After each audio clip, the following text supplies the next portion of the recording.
I mean, the argument he's making is the SEC only plays 8 conference games, so why should we in Indiana play someone else? And I understand the philosophical argument he's making, but Yeah. it makes no logical sense. But Mark, I want you to attack it first, please.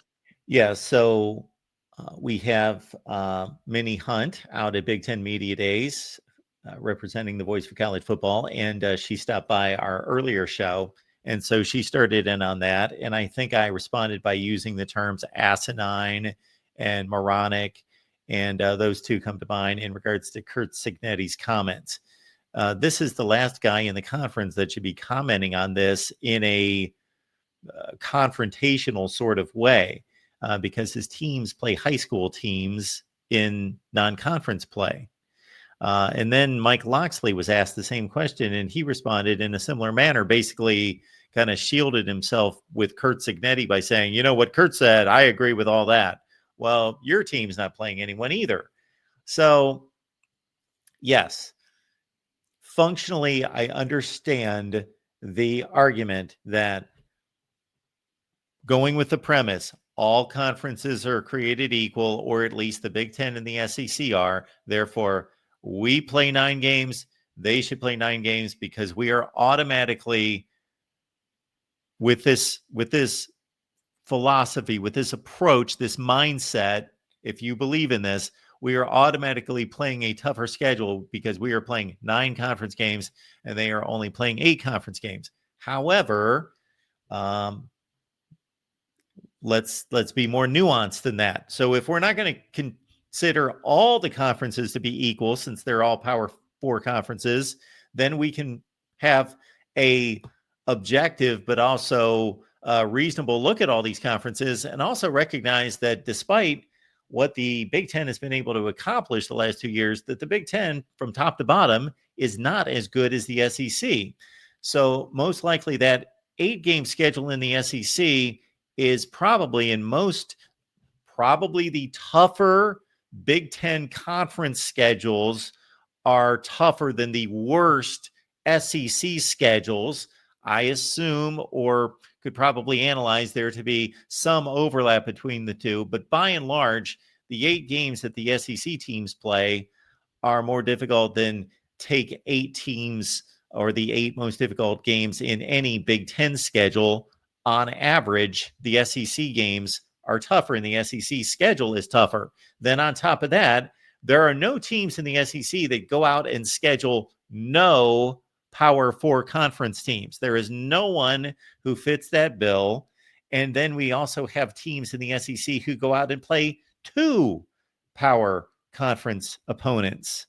So, and then to complete my take on this, is that why is the SEC in a position to increase to 9 conference games?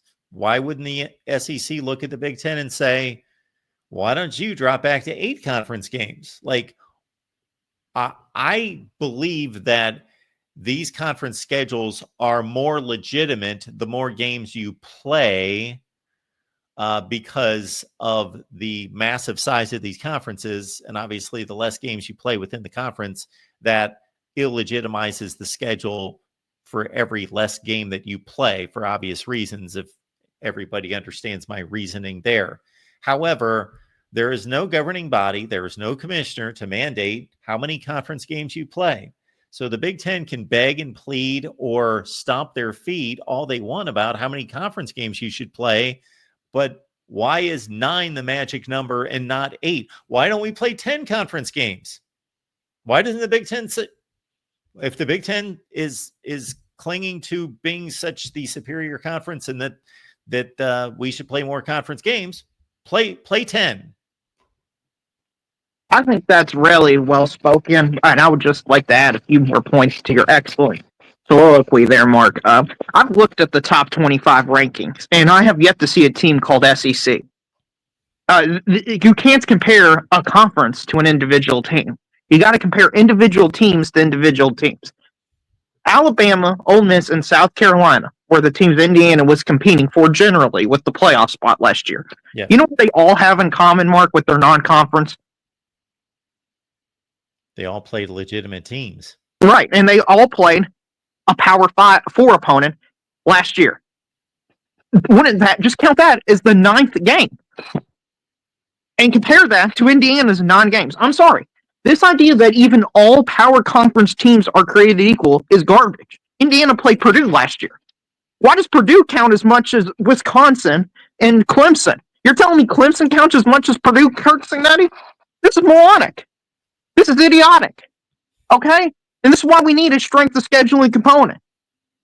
Because you just can't say, well, we played one more team that has this designation, therefore they're better than all teams in the group of 5. Yeah, it's an indication. It's not the end-all be-all. Yeah, if you said to me, Team A played 10 power conference teams and Team B played 6, well, I could probably come to a reasonable conclusion that the first team played a tougher schedule. But when you're talking about 9 versus 8, like you said, the best team in the country we know is a power conference team, and about the 40th or 50th best team. But once we start to hit in that range somewhere, we got the Boise States of the world and the Memphises of the world and the Tulanes that are better than a decent amount of power conference teams.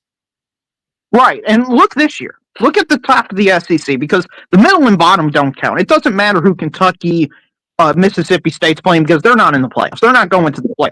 Sure. Texas, they're playing Ohio State. Does that matter for something? Alabama, they're going to play Wisconsin. LSU's playing Clemson. Georgia's they play Georgia Tech. All these top teams that are going to be in the playoff consideration are playing at least one Power 4 team that is really good. Yes.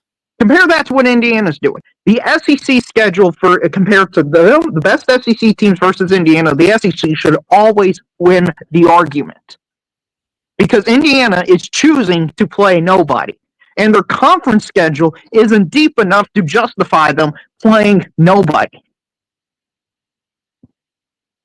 Texas A&M is playing Notre Dame on the road.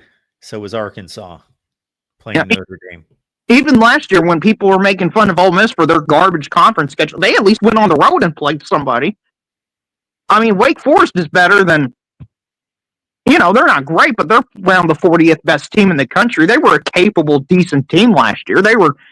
Put them in Indiana's schedule, for goodness sake. I mean, they probably would win 6, 7, 8 games last year with how garbage their schedule was. And I know that's an admiration and a blip.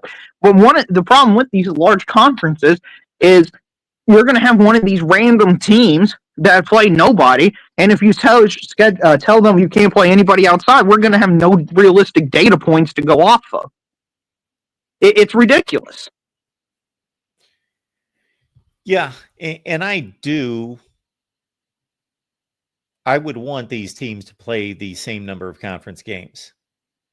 I want these teams to play the same number of conference games. Now, that's not going to solve our problem. Our problem is not going to be solved because these conferences are never going to be equal.